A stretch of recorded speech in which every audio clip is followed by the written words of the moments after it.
So, nagbigay na nga ng pahayag itong pamilya ni Miss Denise Cornejo regarding dun sa kinakaharap niyang sitwasyon ngayon dahil sa ngayon nga ay nakakulong na siya sa Women's Correctional sa Mandaluyong City at ito ay napakasakit para sa kanyang pamilya lalong-lalo na sa kanyang ama na ito nga hindi napigilan, nagsalita na rin at sinabi nga niya na ang anak daw niya ay biktima lamang ng trial by publicity. Nagkataon lamang daw na nakaharap sila ng kilalang tao. Pero siya na mismo yung nagte-testify kung gaano kabuting anak daw itong si Denise. So sabi niya, masakit na masakit daw para sa family nila na ganito yung kinauwian ng anak niya. And ako, on a personal note, sa sarili kong opinion lang ito, na feeling ko naman nasa lumaki ito si Denise sa isang mabuting pamilya at may kaya sila. Siyempre, nag-do tayo ng research. So, since the very beginning ay talagang ni-research ko yon kasi ilang beses ko rin to na topic kahit sa kabilang channel. So, nakita ko na she came from a very respectable family. Yung isang grandfather nga ni Denise ay attorney. Marami doon sa family niya nag-a-advise sa kanya na sinasabihan siya na wag na niyang i-provoke, kumbaga, at mag-move on na, kalimutan na, ganyan. Pero parang ito nga si Denise at yung kampo ni Cedric D ay lalo pang pinupush yung pakikipaglaban sa kasong ito. Kaya ito, nauwi na nga sa matinding investigasyon at in the end ay sila yung nakulong. Kasi syempre ako makababae ako. I'm really after women empowerment pero itong kinakaharap ni Denise, feeling ko na impluwensyahan lang talaga siya. The fact na ito nga si Denise ay lumaki na family-oriented, makikita mo naman na inaalagaan siya ng kanyang mga lolo, ng kanyang magulang, sa tingin ko naman hindi ito pinapabayaan pero yun nga lang siguro ay nadamay lang talaga ito si Miss Denise. Yun ang tingin ko. So sabi ng ama niya, trial by publicity ang nangyari sa amin. Kami mga simpleng tao lang kaya durug na durug talaga kami. Pero kami naman, nire-respeto namin kung ano ang magiging desisyon ng korte. So, yun yung pahayag niya sa isang exclusive na panayam sa kanya ng isang news portal. This was last May 12, 2024. And pagpapatuloy niya pa, sabi niya, it was very, very painful na ganoon ang magiging result, masyadong masakit sa part namin. At kaya tumagal ng 10 years yan, syempre nagkaroon ng COVID, so na-extend ng na-extend. Denise texted me na there will be a promulgation on May 2, so I told her, good luck and keep her faith. Whatever happens, let's accept it. Ang wala sa isip ko, yung serious illegal detention for ransom. Kasi noong 2014, serious illegal detention lang ang pinaglabanan. Ngayon nadagdagan ng ransom. From that day it happened, talagang dala-dala ko ang burden. Dala-dala ko yan, yung galit, yung lungkot, and everything. Pero ang nagpapalakas sa akin yung faith ko sa Diyos. Masakit talaga to para sa isang magulang yung habang buhay na pagkakakulong itong hatol kay Denise. So sobrang masakit ito para sa isang magulang na alam mo na may future pa ahead of your child.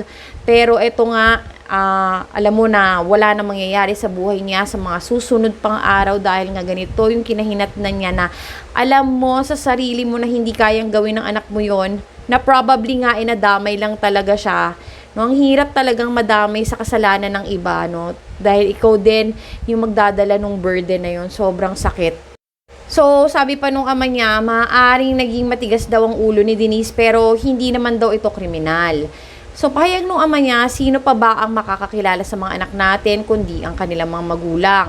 Ang anak ko hindi gagawa ng mga ganyang bagay. Oo, naging matigas ang ulo niya.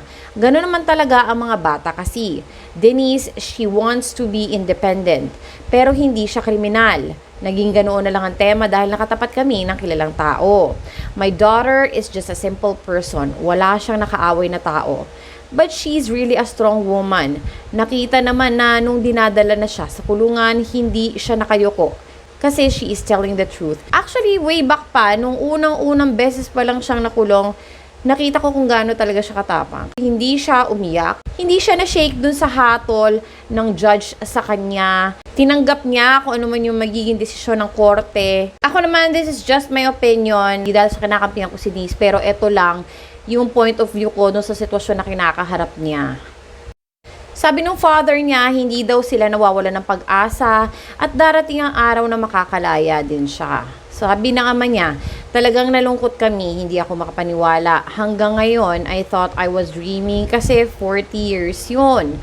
Ang magagawa ko lang is to keep on praying because I know, 40 years pala yung hatol sa kanya. Kasi parang may nabasa ako sa isang article na habang buhay na pagkakakulong. Pero yung pala, merong specific years na ilalagi niya sa kulungan. So, sabi niya, ang magagawa ko lang is to keep on praying because I know prayers can move mountains. So, hopefully, may chance pa rin kami sa Supreme Court. Grabe, ang sakit nito para sa isang magulang. Siguro kung masamang anak ito si Denise ay hindi makakakuha ng suporta ito sa galing sa magulang at lalo na sa mga lolo't lola niya. Yung lolo't lola nga niya ay nung una pa lang na nakulong siya at kinaharap niya tong kaso na to, nagsasalita na. Katulad ng kanyang lola way back May 6, 2014, nagsalita din ito si lola kaharap si Vong. Sabi niya, ako si Lola Florencia.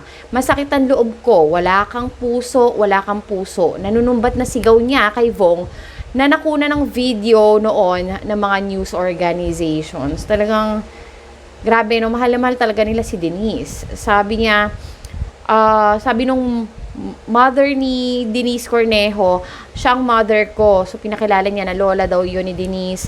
Sabi niya, ang mother ko, syempre lola siya, talagang lumalaban yan. Nung sinigawan niya si Vong sa korte, talaga nilabas niya yung sama ng kanyang loob. Pero wala siyang sinabing masama. Ang sinabi lang niya, masama ang loob ko. At least, nilabas niya yung nararamdaman niya kasi masyado na kaming down na down. Gabi-gabi sinasabi ng mother ko, hindi siya nakakatulog. Pero syempre, lahat pinagpapasa Diyos na lang namin. Last week, nagsimba kami, kinausap nga niya mga pastor, at ipinaliwanag niya ang nangyari kay Denise. I have a very strong feeling na talagang nadamay lang ito si Denise. Or kung sabihin na natin na totoo yung nangyari na ginawa sa kanya ni Vong, pero kasi ang issue dito is yung sa ransom nga na pumagitna pa ito si Cedric Lee. Sana hindi na lang na dinamay ito si Cedric o hindi na lang nagsumbong na siya na lang mismo yung gumawa ng action on her own, 'di ba, na magsumbong sa authorities na ganito yung ginawa sa kanya ni Vong. Pero hindi, nang himasok pa ito sila Cedric Lee at ito na nga yung nangyari. So sabihin na natin na may katotohanan itong sinasabi ni Denise, nasa alanganin talaga siya ngayon dahil may ibang taong involved na humingi ng ransom tapos nang bugbog pa. Sana itong sitwasyon ni Denise ay mabigyan ng solusyon ito. Bahala na si Lord kasi siya lang talaga yung nakakaalam at makamit sana niya yung totoong hustisya na para sa kanya.